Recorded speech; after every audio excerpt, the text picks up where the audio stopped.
జై జై అన్సూయ. నేను అన్సూయ ఫ్యాన్ కాబట్టి చెప్తున్నాను. మీరు గుర్తుపెట్టుకోండి, ప్రతి దానికి అన్సూయను లాగడం చాలా తప్పదు.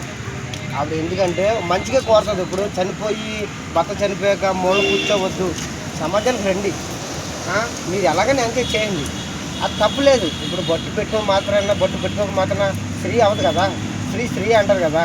అలాగే ఏంటంటే అన్సూయ ఏంటంటే ఎంజాయ్ చేయండి, నలుగులో తిరుగు, తప్పండి. ఇప్పుడు మొగుడు చచ్చిపోయి బాధలో ఉండి కుమిలిపోయి బాధపడి కన్నా బయటికి రా, తిరుగు, ఏదైనా డ్రెస్ వేసుకో, తప్పే ఉంది, అదేం తప్పలేదు కదా. ఏంటంటే అన్సూయ ప్రతి దానికి మీరు కింద కామెంట్లు పెట్టి ఆవిడ చెడ్డది, లేదా చిన్న బట్టలు వేసుకుంటుంది, ఆవిడ ఇష్టం, చిన్నగా వేసుకుంటుంది, పెద్ద వేసుకుంటుంది, మనం చెప్పలేం. మనం ఏమో కొనిస్తలేదు కదా, మీరు ఏమైనా కొనిస్తున్నారా? ఇవ్వరు కదా. ఆవిడ ఇష్టం, ఆవిడ ఏదైనా తింటుంది. ఇలా వెజ్ తిన్నదా, రేపు నాన్ వెజ్ తింటుంది, రేపు నాన్ వెజ్ తిన్నదా, రేపు ఉపాసం ఉంటుంది, దానికి తప్పేం లేదు కదా. ఇప్పుడు ఆవిడ ఏదైనా మంచిగా మాట్లాడుతుంది, చెడు మాట్లాడదు. మేము ఏంటంటే అన్సూయ ఫ్యాన్గా మేము చెప్పినట్టు అన్సూయని ఏమో అనొద్దు. మీకే కింద కామెంట్లు పెట్టుకోవాలి ప్రతి ఒక్కరికి. అన్సూయ దేవత, అలాంటి గుడి కట్టాం, ఆ గుడికి రిబ్బన్ కట్ చేయడానికి అన్సూయకి డేట్ల కోసం మేము ఆగుతున్నాం. అది కూడా మీరు అర్థం చేసుకోవాలి. ప్రతిదీ అన్సూయ తప్పు, అన్సూయది కట్ట కాదంటే అన్సూయ కూడా ఫ్యాన్స్ ఉన్నారయ్యా, కదిలి వస్తారు, జాగ్రత్త, కొట్టుకుని పోతారు కింద కామెంట్ తప్పుగా పెడితే. అవునండి, ఆవిడ ఒక్కటే స్పందించారు, వేరే వాళ్ళు హేమ గారికి కూడా చెప్తున్నాను.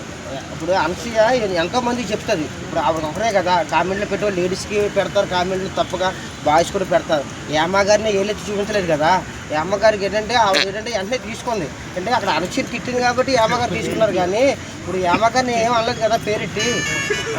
అన్సూయ ఎంత కష్టపడి వచ్చింది అయ్యా, ఎంత కష్టపడి పెట్టి వచ్చింది, ఎంత ఎన్ని బాధలు చూసింది తెలుసా. కెమెరా ముందు మీరు చూసారు, కెమెరా వెనకాల ఏం జరుగుతుందో మీకు చూసారా?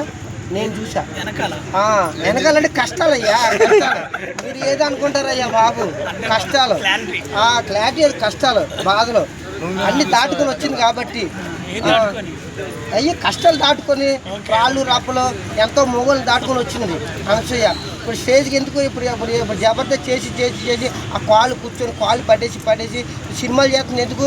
జనాల కోసం, జనాలు చూపించడం కోసం. టాలెంట్ అయ్యా, మీరు ప్రతిదీ ఏదో అనుకుంటున్నారు కదా, తప్పది. అన్సూయని మాత్రం అలా అనొద్దు. అది అవునండి, చూస్తారు కాదు, మన చూపులో చూసే పుష్పలో ఉంటుంది, మీరు చూసే చూపులో ఉంటుంది, వినే చెవుల్లో ఉంటుంది. అన్సూయ ఎప్పుడు కరెక్ట్గానే మాట్లాడుతుంది, ఏం తప్పేం మాట్లాడుతుంది, గుర్తుపెట్టుకోండి. అన్సూయ ఎప్పుడన్నానే ఊళ్ళో ఉన్నా దేవతే, బయట ఉన్నా దేవతే, బంగారమే.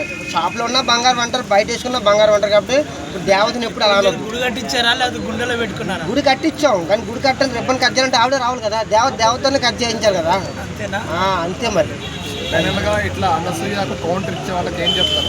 కౌంటర్ ఇచ్చే వాళ్ళకి ఏం చెప్తాను, నోరు మూసుకొని మీరు వండు తినండి, లేదా అలా బయటికి రండి, ప్రపంచాన్ని చూడండి. అన్సూయ అన్ని ప్రపంచం చూసి వచ్చింది కాబట్టి బెంగళూరు, గోవా, చెన్నై, తమిళనాడు, కేరళ అన్ని తిరిగి వచ్చింది. ఆర్టిస్ట్గా చేసింది ఎన్నో సినిమాలు, ఎన్నో షోలు చేసింది అయ్యా.